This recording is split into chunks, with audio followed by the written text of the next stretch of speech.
சம்சம் கிணறு மீண்டும் கண்டறியப்பட்ட வரலாற்று சிறப்புமிக்க நிகழ்வு.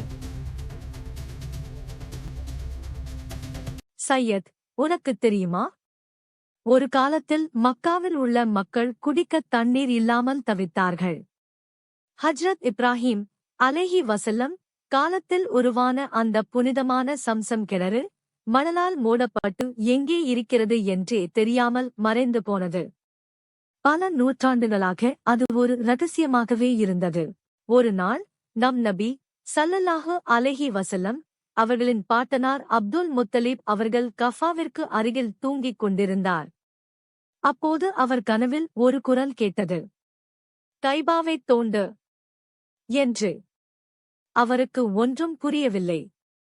அடுத்தடுத்த நாட்களிலும் அதே குரல் பறக்க நிறைந்ததைத் தோண்டு, சம்சமைத் தோண்டு என்று கட்டளையிட்டது.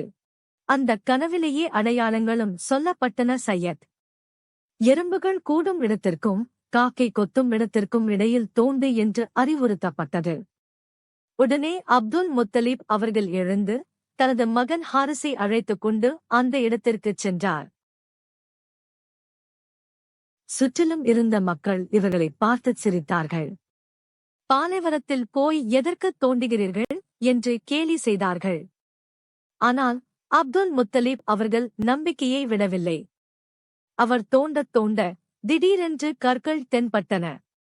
குபுக் என்று தண்ணீர் பொங்கி வந்ததைப் பார்த்ததும் அவர் ஆச்சரியத்தில் அல்லாஹ் அக்பர் என்று முழக்கமிட்டார்.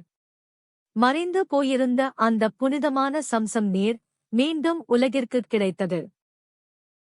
பார்த்தாயா சையத், இறைவனின் கட்டளைக்கு கீழ்ப்படிந்தால் முடியாத காரியமும் சாத்தியமாகும் என்பதற்கு இதுவே சாட்சி.